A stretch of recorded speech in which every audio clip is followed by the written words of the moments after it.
hitam, jelek, hidup lagi. Model kayak lo ini yang ngotor-ngotorin bumi. Apa sekolah ini buta ya? Kok bisa diterima di sekolah ini? Aduh, dia lagi.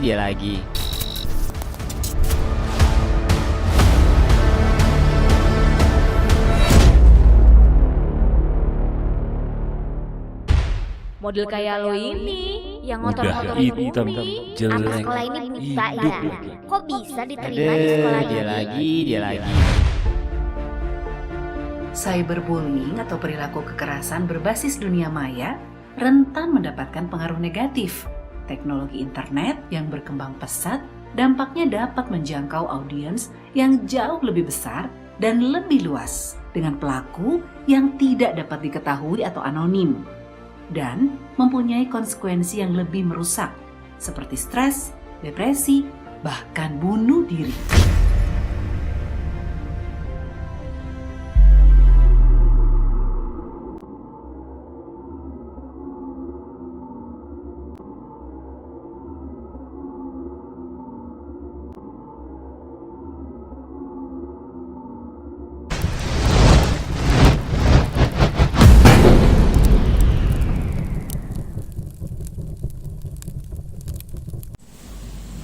Di dunia digital saat ini, platform media sosial seperti Facebook, Twitter, dan Instagram adalah salah satu cara paling populer untuk bisnis, organisasi, dan bahkan orang untuk berinteraksi dan bersosialisasi.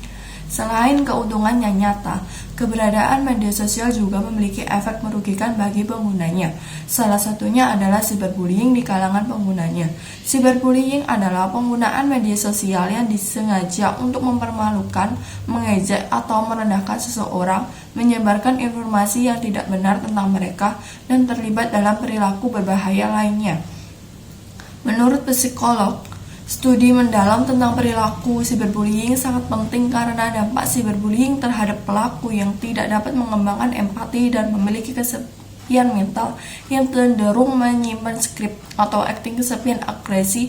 Siswa adalah masa depan bangsa, dan dengan demikian mereka diharapkan untuk berperilaku dengan cara yang konsisten dengan norma-norma yang diterima di komunitas mereka.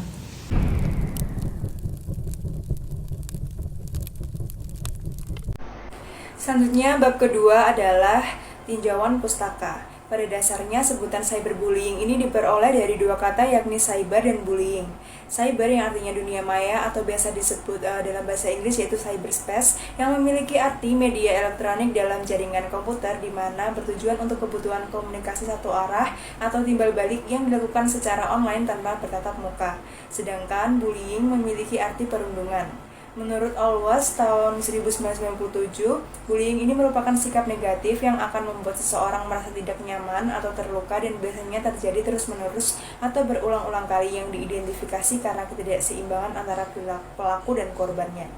Menurut Komite Nasional Perlindungan Anak (KNPA) menyebutkan bahwa bullying merupakan kekerasan secara fisik dan psikologis dengan jangka panjang yang dilakukan oleh seseorang atau kelompok terhadap seseorang yang dianggap tidak mampu untuk mempertahankan dirinya.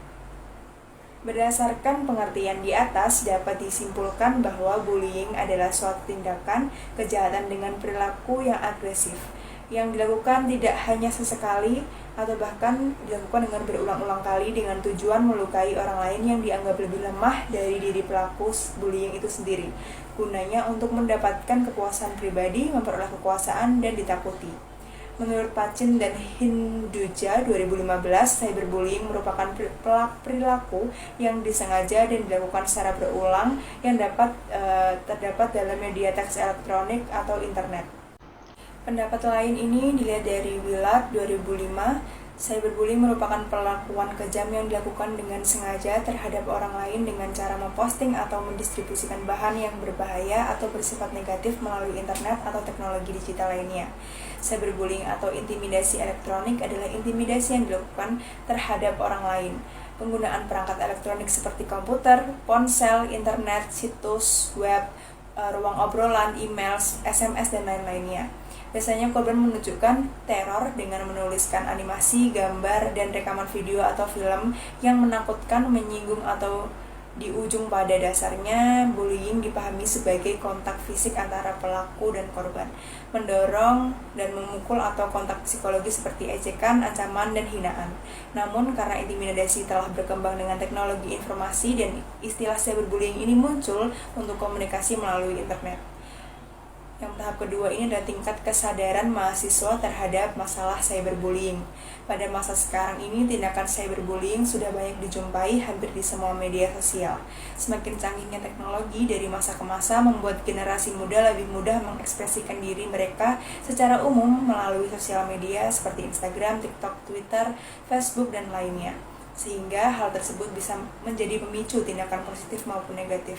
Namun pada saat ini tindakan negatif semakin banyak didapati dari pelaku pengguna media sosial yang tak bertanggung jawab yang menimbulkan terjadinya cyberbullying. Setelah kami membuat penelitian dan menganalisis data yang kami buat melalui kuesioner, dapat dijelaskan bahwa cyberbullying ini merupakan tindakan negatif atau kejahatan yang dilakukan pelaku melalui sosial media yang mereka punya untuk merundung atau membuli korban secara online guna mencari kepuasan semata dan terdapat unsur iri atau marah karena alasan pribadi atau berkelompok.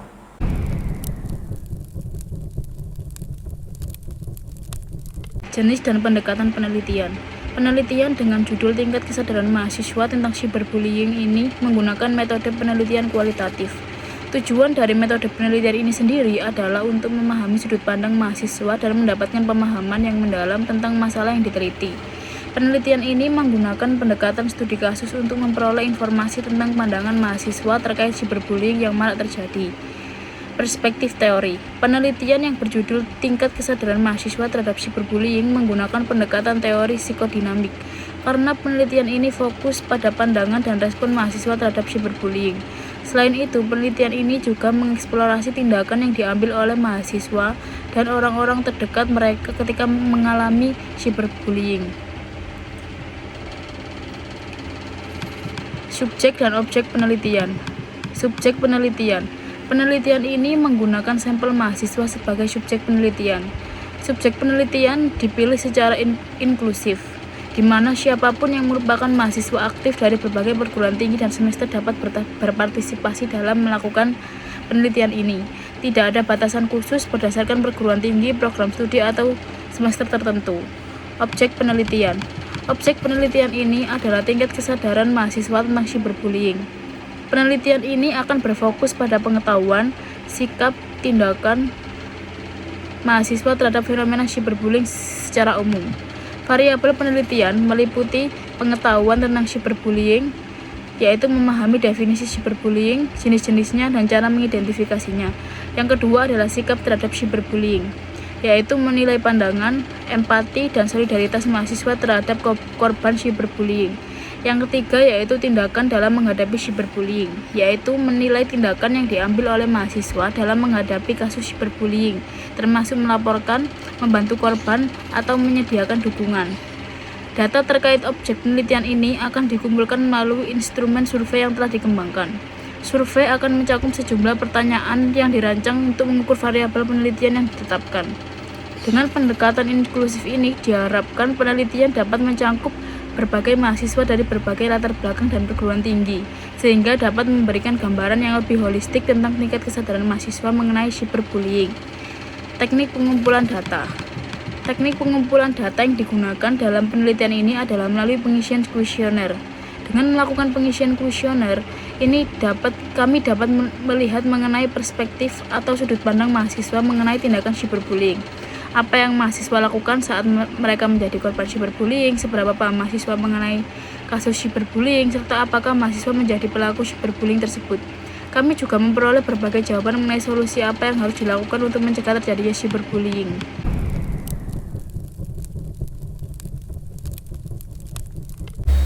Baik, karena dalam proyek ini kami memilih kuesioner sebagai wadah bagi kami untuk mengetahui bagaimana tingkat pemahaman mahasiswa terhadap cyberbullying, maka kami akan menampilkan datanya sebagai berikut. Yang pertama adalah 64,7% mahasiswa pernah mengalami cyberbullying. Kemudian yang kedua, 35,3% mahasiswa memilih diam apabila menjadi korban cyberbullying. Kemudian yang ketiga, Instagram dan TikTok, media sosial tersering sebagai tempat terjadinya cyberbullying. Dari 3 data berikut ini dapat kami simpulkan bahwasannya cyberbullying ini tingkat terjadinya adalah tinggi. Mengapa? Karena pada data yang pertama, 64,7% mahasiswa pernah mengalami cyberbullying. Dari sini kami dapat menyimpulkan bahwa cyberbullying ini masih sering terjadi karena masih banyak dari mereka yang pernah menjadi korban. Kemudian, dari data yang kedua ini, 35,3% mahasiswa memilih diam apabila menjadi korban cyberbullying.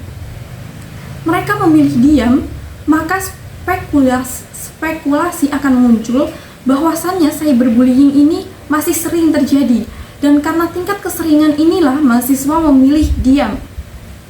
Karena mereka akan berpikir bahwasannya cyberbullying ini tingkat terjadinya masih tinggi, masih sering terjadi, sehingga mereka akan memilih kita akan diam saja, toh nanti bulian ini akan berlalu seperti biasanya, seperti itu. Kemudian yang ketiga adalah data yang ketiga ini, Instagram dan TikTok, media sosial tersering sebagai tempat terjadinya cyberbullying. Padahal Instagram dan TikTok setahu kami adalah salah satu media sosial yang sering digunakan oleh mahasiswa. Sebagian besar mahasiswa dominan memiliki Instagram dan TikTok. Dan karena Instagram dan TikTok termasuk dalam nominasi media sosial yang sering dipakai, maka apabila mahasiswa memilih kedua media sosial ini, maka dapat disimpulkan bahwasannya cyberbullying ini tingkat terjadinya akan tinggi.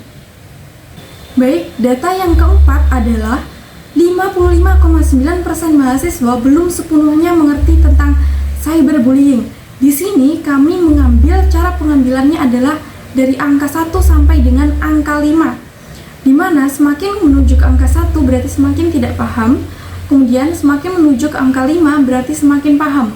Dan kebanyakan mahasiswa dominan memilih angka 3 yang berarti berada di tengah-tengah angka 1 sampai dengan angka 5. Hal ini kami simpulkan bahwasannya mereka masih ragu dengan tingkat kepemahaman mereka terhadap cyberbullying.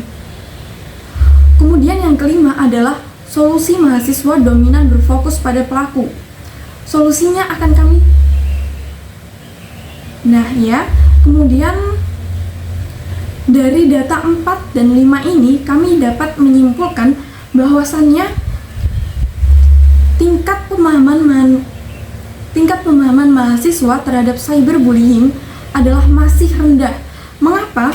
Karena dari data yang keempat sudah pasti bahwasannya mahasiswa masih meragukan tingkat pemahaman mereka sendiri terhadap cyberbullying. Mereka masih bingung apakah mereka mengerti atau tidak dengan cyberbullying, sehingga mereka memilih angka 3. Kemudian didukung oleh data yang nomor 5 tadi, bahwa solusi mahasiswa dominan berfokus pada pelaku. Hal ini kami dapat menyimpulkan bahwasannya mahasiswa belum sepenuhnya paham tentang cyberbullying. Mengapa? Karena cyberbullying bukan hanya tentang pelaku, tapi juga tentang korban. Sehingga kita juga perlu mengedukasi korban. Memang pelaku juga perlu kita edukasi, tapi korban juga perlu kita edukasi. Karena apabila kita dapat meminimalisasi korban, meminimalisasi mahasiswa yang dapat menjadi korban, maka cyberbullying juga akan rendah terjadinya. Baik, untuk selanjutnya kami akan langsung menampilkan 3 data, yaitu data ke-6, ke-7, dan ke-8. Mengapa kami menampilkannya secara bersama? Karena 3 hal ini akan merujuk pada satu kesamaan, yakni tentang pandangan mahasiswa terhadap cyberbullying. Baik, data yang ke-6 adalah 20,6% mahasiswa masih menganggap cyberbullying adalah hal yang wajar terjadi. Kemudian yang ke-7, 64,7% mahasiswa menganggap cyberbullying dilakukan secara personal. Kemudian yang ke-8, 73,5% mahasiswa setuju bahwa pelaku cyberbullying adalah remaja. Dari sini, kami dapat simpulkan bahwa dari data nomor 6, 7, dan 8 memberikan pandangan mahasiswa terhadap cyberbullying. Mengapa? Karena berdasarkan data, mahasiswa masih menganggap cyberbullying sebagai hal yang wajar terjadi. Hal ini menunjukkan adanya pandangan yang kurang tepat terhadap seriusnya masalah ini. Selain itu, 64,7% mahasiswa menganggap bahwa cyberbullying dilakukan secara personal, sehingga menimbulkan spekulasi bahwa tingkat keberanian seseorang untuk menjadi pelaku cyberbullying adalah tinggi. Hal ini semakin memperkuat pandangan bahwa cyberbullying adalah hal yang tidak terkejut bila terjadi atau bisa disimpulkan wajar terjadi. Lebih lanjut, 73,5% mahasiswa memilih pelaku cyberbullying adalah dalam rentan usia 12 sampai 19 tahun, di mana usia tersebut ialah usia remaja, di saat masa paling tepat untuk mereka berkembang, malah dominan menjadi pelaku cyberbullying yang akan membawa dampak buruk baik bagi mereka sendiri maupun kepada lingkungan sekitar. Kemudian data ini menunjukkan perlunya edukasi yang lebih baik untuk mengubah persepsi dan pandangan mahasiswa terhadap cyberbullying. Kemudian selanjutnya ada data nomor 9. Nah, data nomor 9 juga menunjukkan bahwa 5,9% mahasiswa pernah menjadi pelaku cyberbullying. Data ini dapat menjadi bukti bahwa masih ada kemungkinan seseorang untuk menjadi pelaku, tidak peduli apapun latar belakangnya. Hal ini menjadi alasan adanya kebutuhan untuk memperbaiki pandangan dan perilaku terkait cyberbullying di kalangan mahasiswa.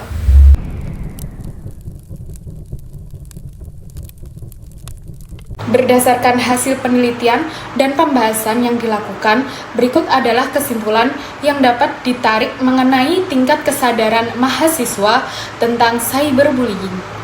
Yang pertama yaitu tingkat terjadinya cyberbullying di lingkungan mahasiswa cukup signifikan tinggi. Sebanyak 64,7% mahasiswa pernah mengalami tindakan cyberbullying, menunjukkan prevalensi yang tinggi dalam kalangan mahasiswa. Hal ini mengindikasikan perlunya perhatian serius terhadap masalah cyberbullying di kalangan mahasiswa.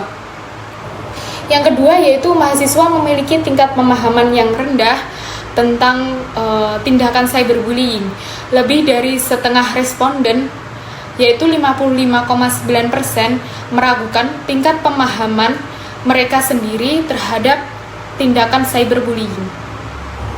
Nah, hal ini menunjukkan perlunya upaya meningkatkan pemahaman dan pengetahuan mahasiswa tentang definisi, jenis-jenis, dan dampak psikologis dari cyberbullying. 3. Terdapat pandangan yang perlu diperbaiki terhadap cyberbullying di kalangan mahasiswa. Nah, sebagian mahasiswa, yaitu 20,6%, masih menganggap cyberbullying sebagai hal yang wajar terjadi, dan sebagian besar, yaitu 64,7%, percaya bahwa cyberbullying dilakukan secara personal. Hal ini menunjukkan perlunya edukasi yang lebih baik untuk mengubah persepsi dan pandangan mahasiswa terhadap seriusnya masalah cyberbullying. Yang keempat, mahasiswa cenderung kurang aktif dalam menghadapi tindakan cyberbullying.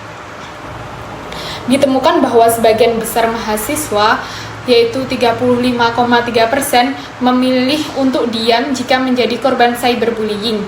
Ini menunjukkan perlunya meningkatkan sikap dan tindakan mahasiswa dalam menghadapi dan melawan cyberbullying, seperti melaporkan kasus yang terjadi dan memberikan dukungan kepada korban yang terkena cyberbullying. Berdasarkan kesimpulan di atas, dapat disimpulkan bahwa perlu adanya upaya untuk meningkatkan kesadaran mahasiswa tentang cyberbullying, termasuk pemahaman yang lebih baik tentang definisi dan dampaknya, perubahan pandangan yang tepat terhadap masalah ini, serta peningkatan sikap dan tindakan mahasiswa terhadap dalam menghadapi dan mencegah tindakan cyberbullying. 5. Saran yang dapat diambil berdasarkan temuan dan kesimpulan penelitian ini berikut adalah beberapa saran yang dapat diberikan untuk meningkatkan kesadaran mahasiswa tentang tindakan cyberbullying. Yang pertama yaitu integrasi pendidikan tentang cyberbullying dalam kurikulum, yaitu perguruan tinggi perlu mempertimbangkan untuk mengintegrasikan mata kuliah atau modul khusus tentang cyberbullying dalam kurikulum mereka. Nah, ini akan membantu meningkatkan pemahaman mahasiswa tentang definisi, jenis-jenis, dan dampak psikologis dari cyberbullying, serta memberikan mereka keterampilan dan pengetahuan yang diperlukan untuk menghadapi dan mencegahnya adanya cyberbullying. Yang kedua, pelaksanaan program pelatihan dan workshop. Perguruan tinggi dapat menyelenggarakan program pelatihan dan workshop yang bertujuan untuk meningkatkan kesadaran mahasiswa tentang tindakan cyberbullying tersebut. Program ini dapat mencakup topik-topik seperti pengenalan cyberbullying, strategi pencegahan dalam tindakan cyberbullying, cara melaporkan kasus, dan bagaimana memberikan dukungan kepada korban.